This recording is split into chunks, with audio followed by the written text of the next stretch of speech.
Hola queridos hermanos, bienvenidos a este tercer episodio o tercera exposición del libro de Gálatas, capítulo 5, versos 16 al 26, en esta serie que hemos titulado La vida en el Espíritu.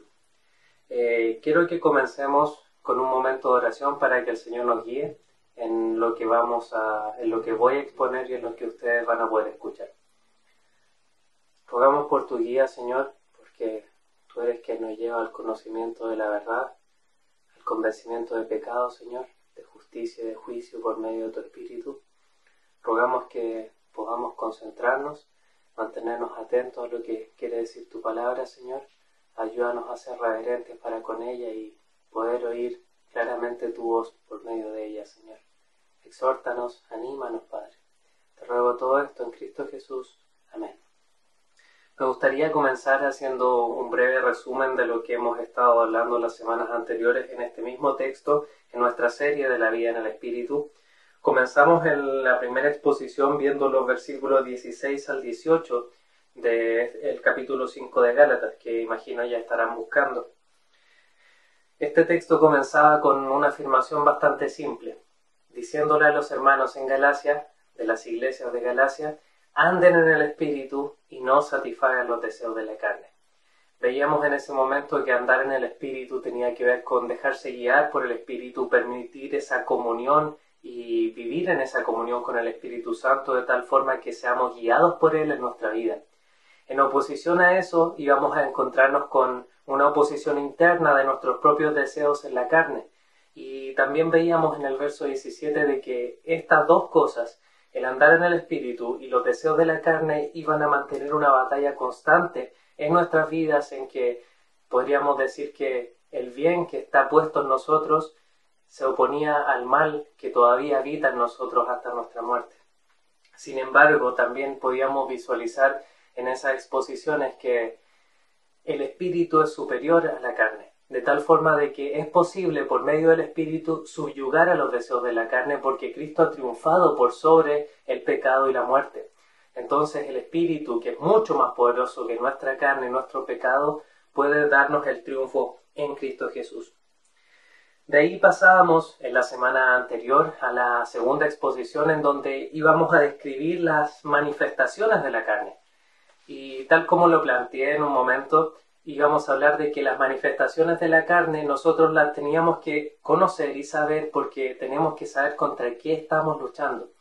Y al conocer estos distintos tipos de manifestaciones de cómo el pecado y los deseos pecaminosos que habitan en nosotros y que nosotros recurrimos constantemente tratan de llevarnos a la tentación y al pecado, nosotros al conocerlos también deberíamos saber a qué estar atentos y cómo luchar. Pero por sobre todas estas cosas tenemos la victoria por medio del Espíritu y sabemos que podemos triunfar sobre estas manifestaciones de la carne. Pero el texto no se va a quedar en ese lugar, sino que va a proceder, no se va a quedar solamente con lo negativo, sino que Pablo también va a argumentar cuál es el fruto del Espíritu Santo y puntualmente eso va a ser lo que vamos a ver el día de hoy. Específicamente al comienzo del versículo 22 vamos a mantenernos en toda esta breve exposición en la primera frase del verso 22 que dice: mas el fruto del Espíritu es. Sí, solamente en eso. Desde las próximas semanas se van a estar exponiendo de 3 en 3 los frutos del Espíritu, pero el día de hoy nos vamos a centrar en observar 4 características del fruto del Espíritu. ¿Qué es lo que quiere decir cuando habla Pablo acerca del fruto del Espíritu? Y para eso vamos a comenzar leyendo completo el verso 16 hasta el 23 del capítulo 5 de Gálatas. Imagino ya lo tienen, así que vamos a darle lectura.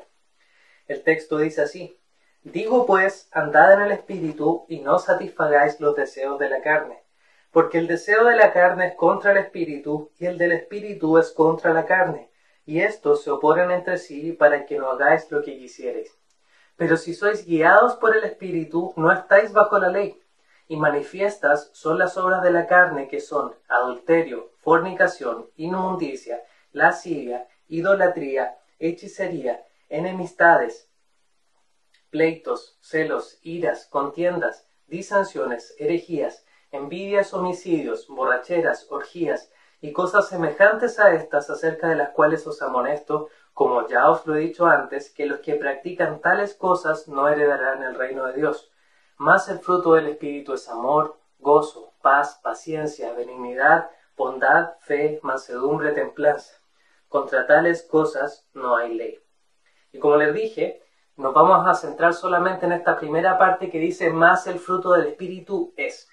Y vamos a ver 4 características en particular acerca de los frutos del Espíritu. Pero antes de entrar a esas 4 características, me gustaría preguntarles si notaron la contraparte, si vieron la diferencia que hay entre las manifestaciones y entre el fruto del Espíritu. ¿Se dieron cuenta?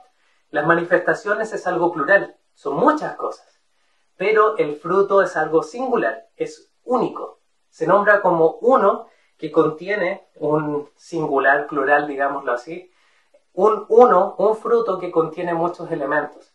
He visto muchas gráficas acerca del fruto del Espíritu que tratan de mostrarse como un racimo de uvas, por ejemplo, en el sentido de que es un racimo, pero que contiene muchos subelementos. Me gustaría saber puntualmente por qué Pablo intentó graficarlo de esta forma. ¿Por qué no dijo los frutos? ¿Cuál es la gran diferencia? Bueno, especulando un poco y tratando de pensar en el porqué de estas cosas, llegaba a la conclusión de que es posible que Pablo quisiese expresar la unicidad o la particularidad del fruto del Espíritu en diferencia a las múltiples manifestaciones de la carne. ¿En qué sentido? Y lo voy a graficar o voy a ejemplificar en el mismo ámbito que Pablo lo hacía. No sé si ustedes conocen los ciruelos morados. Estos que son de hoja morada y dan un fruto que es morado de tal forma que cuando uno los ve de lejos no se distingue el fruto de la hoja. Imaginémonos ese árbol en medio de puros manzanos. Los manzanos de hoja verde y de repente en medio encontramos este ciruelo único de hoja morada. Se distingue, ¿no? Es único, es muy distinto a todo el resto de las cosas. Asimismo, el fruto del Espíritu producido en las personas y creciendo en las personas va a ser muy distinto a todo el resto de manifestaciones de la carne y va a ser totalmente especial. De tal forma de que en los cristianos, este fruto va a hacer que los cristianos se vean totalmente distintos a las distintas manifestaciones del mundo que nos rodean. Esa es una de las razones por las que pienso en particular de que Pablo utiliza la figura de un fruto que enumera muchas cosas más que manifestaciones distintas.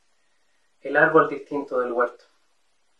Y habiendo dicho eso, vamos a considerar la primera característica del fruto del Espíritu. Y es que tenemos que preguntarnos por qué Pablo utiliza la figura de un fruto. ¿Por qué utiliza esta figura retórica para hablar acerca de los elementos que produce el Espíritu en las personas? El crecimiento, la santificación. ¿Por qué tiene que utilizar una figura de horticultura, fruticultura? ¿Por qué tienen que utilizar ese tipo de cosas para graficarlos? Y vamos a entender de que desde el fruto van a surgir muchas ideas, surgen características de lo que implica que sea un fruto. Y la primera de ellas que vamos a ver es que el fruto hace distinción del árbol al que pertenece el fruto. ¿A qué me refiero con esto? Difícilmente vamos a poder ver que de un arbusto de arándano salga una sandía. O difícilmente vamos a ver desde un cerezo que salgan uvas.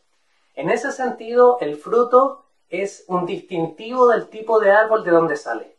No vamos a ver ese tipo de cosas como las que mencioné, no vamos a ver una manzana saliendo de un guindo. Eso es imposible porque el fruto tiene que ver con el tipo de árbol al que pertenece.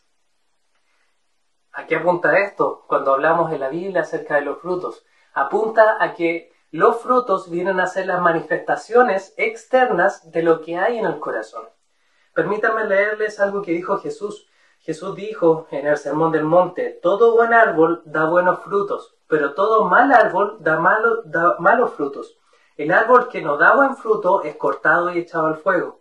Así que por sus frutos lo conocerán. Y es muy común que en las iglesias distingamos a las personas más por sus declaraciones de lo que dicen o cómo se comportan un día en particular, que por lo que ellos manifiestan en su día a día. Es difícil, a la luz de las Escrituras, poder llegar a esa conclusión. nosotros podemos llegar a la conclusión de que un creyente es un verdadero creyente solamente por su actuar, por cómo ellos viven. Porque naturalmente vamos a entender de que el que es convertido va a hacer una declaración pública de eso.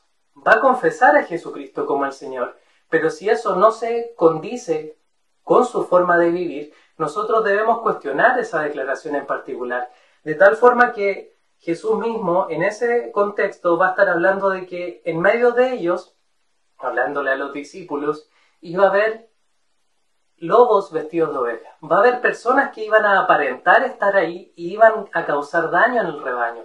Y actualmente eso sucede.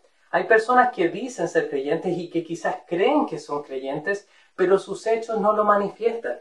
Y de esta forma también podemos entender que la idea del fruto tiene un concepto que se asocia con la examinación y la autoexaminación. Yo puedo decir un montón de veces de que soy cristiano, pero si mi vida no se condice con eso, yo debiese cuestionarlo porque Dios manifiesta de que hay frutos de arrepentimiento. Hay cosas que cambian en nuestra vida cuando nosotros nos convertimos, de tal forma que el fruto nos permite distinguir el tipo de árbol al que pertenece. Esa es la primera idea que íbamos a desprender como características del fruto del Espíritu. El fruto nos permite distinguir el tipo de árbol.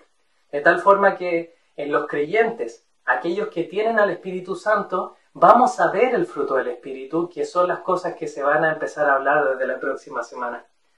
Y habiendo dicho que el fruto distingue el tipo de árbol, vamos a ver la segunda característica que tiene que ver con que el fruto no es algo que surge con una madurez inmediata. ¿En qué sentido?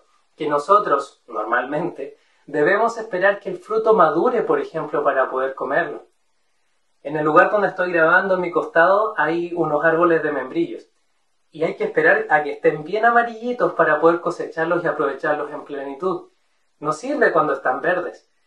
Y tienen un progreso en el tiempo. Duran una cantidad de semanas y de meses creciendo y madurando. Desde que están verdes hasta que progresan al estado en que están amarillos o maduros. Y después siguen madurando hasta que se pudren si es que no se cosechan. En ese sentido, Pablo utiliza esta analogía del fruto también para describir de que estas manifestaciones del Espíritu en la vida de las personas no son algo inmediato. Son cosas que van progresando en la vida de los cristianos y en otras palabras nosotros vamos creciendo poco a poco. Tal como un bebé podemos ver que va pasando por distintas etapas, de repente gatea, se echa cosas a la boca, unos meses después ya está intentando dar sus primeros pasos, después empieza a caminar y a correr como si se estuviera cayendo y después ya corre y corre y corre, ya casi ni camina. Así los cristianos, cuando el Señor nos ha llamado a su santidad, cuando nos convertimos, cuando creímos a la fe, cuando fuimos regenerados por el Espíritu Santo, no hemos cambiado todas aquellas cosas que debiésemos cambiar. El Señor nos va transformando de a poco. Hay personas que tienen la posibilidad de cambiar cosas radicalmente cuando se convierten. Entienden que tienen que cambiar y lo cambian. Pero va a haber muchos que van a crecer un poco más lento y otros que crecen más rápido. Y el Señor ha dispuesto para cada uno crecimientos a distintos ritmos. A algunos les va a costar un poco más el crecer y a algunos no les va a costar tanto o no se van a demorar tanto. Conozco creyentes que se convirtieron a los 20 años y es increíble su crecimiento en meses y en un par de años. Pero hay otros que les cuesta un poco más. Y en ambos casos nuestra responsabilidad como cuerpo de Cristo es animarlos al crecimiento. Y queridos hermanos, es nuestra responsabilidad como cuerpo de Cristo, como uno, como todos parte de este cuerpo, siendo nosotros teniendo manifestaciones del fruto en cada uno de nosotros, ayudar a los demás a crecer. Por eso somos un cuerpo, somos una iglesia. Tenemos que tratar de promover el crecimiento entre nuestros hermanos. Y pudiésemos hablar de dos tipos de aspectos en que nosotros ayudamos a crecer. Yo le voy a llamar un aspecto positivo y uno negativo, pero ambos impulsan al crecimiento. Un sentido positivo en el que buscamos impulsar el que se sumen cosas. ¿En qué sentido me refiero? ¿O cómo lo puedo ejemplificar? Bueno, ¿has pensado en alguna vez acercarte a tu hermano y preguntarle qué has aprendido del Señor últimamente? ¿Cómo has podido ver que Él se está manifestando en tu vida? O, por ejemplo, preguntarle, últimamente, ¿qué pasaje has leído? ¿Qué has aprendido acerca del Señor? O también podemos preguntar algo que sería una muy buena práctica. ¿Qué aprendiste del sermón de este domingo? ¿Qué tocó el Señor a tu corazón para que cambies o para que le conozcas más? Si hacemos todo este tipo de cosas, nosotros estamos animando a los demás a crecer. Pero también pudiésemos mencionar el aspecto negativo, y negativo en un sentido restrictivo. A esto me refiero con que nosotros a veces vamos a tener que amonestar y exhortar a los demás hermanos a no cometer ciertos pecados y vamos a tener que advertirles que no acudan y no corran hacia el pecado. Hebreos capítulo 3 en un momento va a decir: miren, hermanos, que no haya ninguno de vosotros corazón malo de incredulidad para apartarse del Dios vivo. Antes, atención a esto, exhortaos los unos a los otros cada día, entre tanto que se dice hoy, para que ninguno de ustedes se endurezca por el engaño del pecado. Y el mismo texto en Gálatas va a decir en el 6.1: hermanos, si alguno fuere sorprendido en alguna falta, vosotros que sois espirituales, guiados por el Espíritu, restaurarle con espíritu de mansedumbre, considerándote a ti mismo, no sea que tú también seas tentado. En este sentido, no solo ayudamos a los hermanos a crecer cuando nosotros les decimos, vamos, ¿qué has aprendido de esto? ¿Te ayudo en esto? ¿Necesitas que te enseñe la Escritura? ¿Tienes alguna duda de lo que enseñó el pastor, el anciano, alguno de los que estaban predicando? No solamente con eso, sino también advirtiendo a los demás cuando están cayendo en pecado, porque eso es un acto de amor. Es un acto que busca evitar que las personas corran hacia su propia destrucción. Y sinceramente es mucho más difícil el advertir a otros del pecado que el animar a los demás a crecer. Es mucho más complicado, pero es una manifestación de amor mayor. Vemos que el amor, Dios en su infinito amor, en vez de destruirnos inmediatamente, manifiesta su misericordia, advirtiéndonos que hay juicio para con el pecado, pero también nos está diciendo que hay gracia para perdonarlo y arrepentirse y volver su camino hacia Dios. Estas son dos formas en que entendemos que el fruto es algo que crece. Ya mencionamos dos características. La primera de ellas tenía que ver con que el fruto nos ayuda a distinguir el tipo de árbol al que pertenece. Y en segundo lugar también vimos que el fruto implica algo que crece a distintos ritmos, a distintos niveles, y que nosotros participamos en el crecimiento espiritual y el crecimiento de los frutos también de los demás. Y en una tercera característica vamos a mencionar de que el fruto también implica algo que puede ser cultivado. Y en el punto anterior yo mencioné de que podíamos ayudar a que los demás crecieran en este fruto, pero también pudiésemos estar convencidos por medio del texto de que Dios quiere que cultivemos este fruto del Espíritu. Y podemos trabajar en que Dios siga haciendo su obra en nosotros. Y este punto quiero ejemplificarlo con un pasaje que enseñó, con un discurso que enseñó Jesús, que se encuentra en Juan capítulo 15. Vamos a estar brevemente en ese lugar y les va a aparecer también ahí. En Juan capítulo 15, donde Jesús está con sus discípulos, solamente con los 11, porque Judas ya había salido, estaba con aquellos que eran creyentes genuinos, que iban a ser quienes iban a predicar el Evangelio después. Jesús les da la última declaración, el último discurso del yo soy. Y este va a ser el yo soy la vid. Y va a utilizar esta misma analogía de los frutos. Y en el versículo 5 Jesús va a decir esto. Y tienen que estar bien atentos a esta analogía porque es muy similar a la de Pablo en Gálatas. Jesús va a decir, yo soy la vid. La vid sabemos que es el arbusto leñoso, arbusto trepante, de donde vienen las uvas, los parrones. A eso nosotros le llamamos la vid, al árbol en sí mismo, al tronco. Jesús dice, yo soy la vid y vosotros, ustedes son los pámpanos. Y al menos antes, a mí venía a mi mente la idea de que los pámpanos son las uvas. No, los pámpanos no son las uvas, los pámpanos son las subramificaciones de donde sale, en este caso, el racimo de uvas. Entonces Jesús dice, yo soy la vid, ustedes son los pámpanos, el que permanece en mí lleva mucho fruto. Y yo en él, lleva mucho fruto, porque separados de mí nada podéis hacer. Ya entendimos la analogía. Jesús le está diciendo a ellos, miren, si ustedes como pámpanos permanecen en la vid, como la vid en este caso tiene la responsabilidad de llevar los nutrientes por las ramas para que surja, en este caso el fruto, a partir de los pámpanos, van a permanecer en mí y van a llevar mucho fruto. Recién cuando estemos pegados a Jesús vamos a poder dar mucho fruto.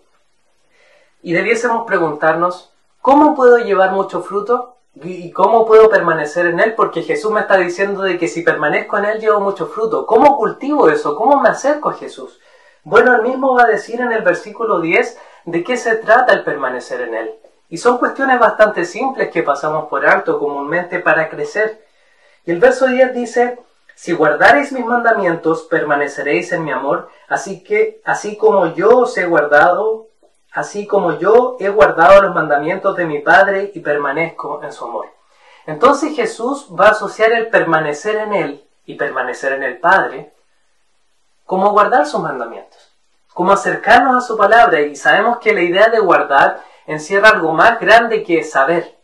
El guardar tiene que ver con tomar, guardar en el corazón, pero llevarlo a la práctica. En otras palabras, pudiésemos decir lo siguiente: permanecemos con Jesús cuando conocemos la palabra y la llevamos a la práctica.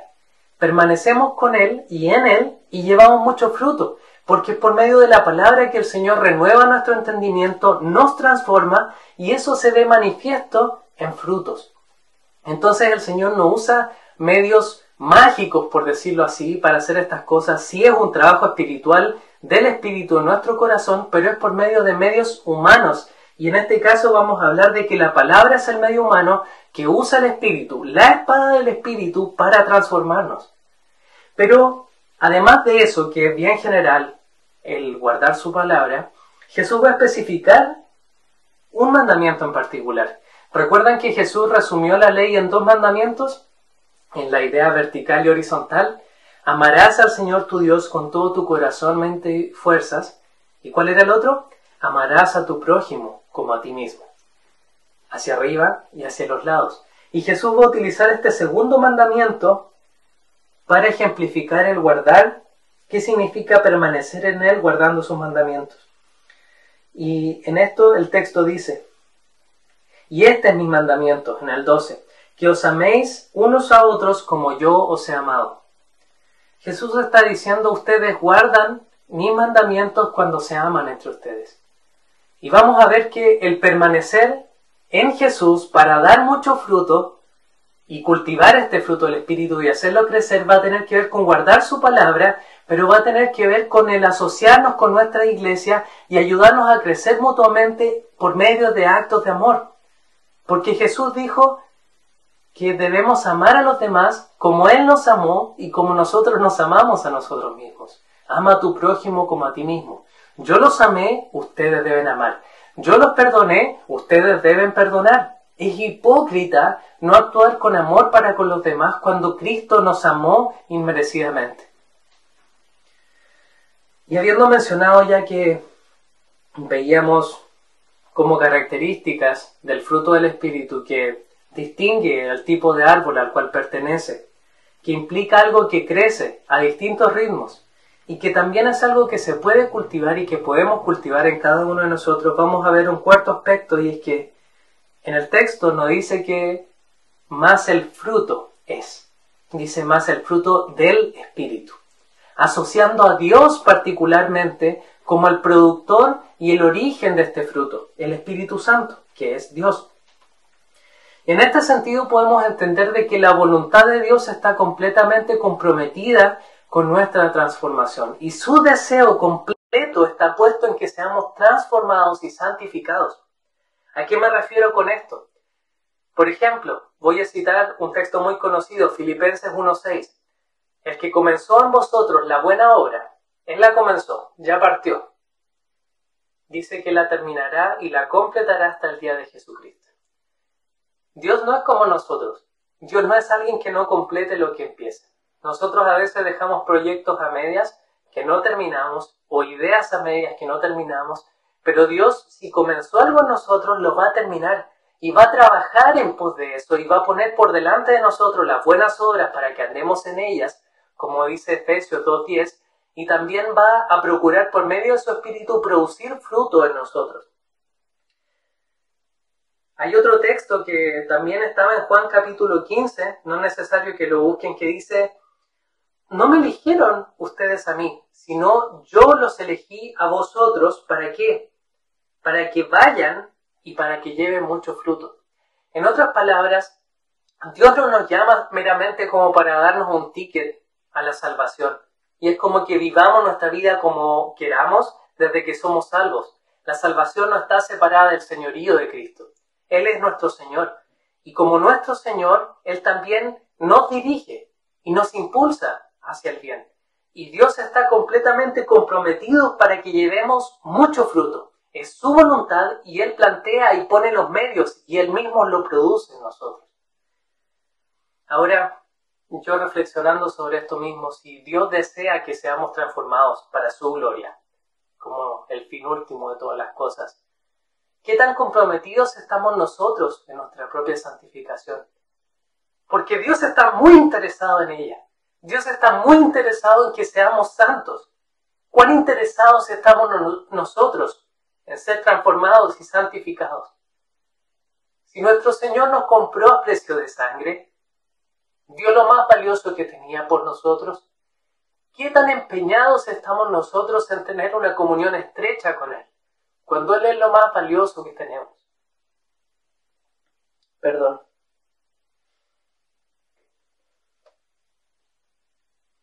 Debemos buscar el ser santificados por medio de su palabra y el crecer. Y el buscar el llevar mucho fruto, teniendo comunión con su palabra y amando a los demás. A modo de resumen, me gustaría culminar diciendo que el fruto del Espíritu implica una verdadera señal de conversión, en otras palabras, la autenticidad del árbol del que proviene, implica un crecimiento gradual o madurez, implica también la posibilidad de que el fruto se puede cultivar, y en cuarto lugar, es Dios quien desea que el fruto crezca y quien hace el fruto crecer. El Señor les bendiga, hermanos, y nos ayude a procurar el llevar fruto y mucho fruto para la gloria del Señor.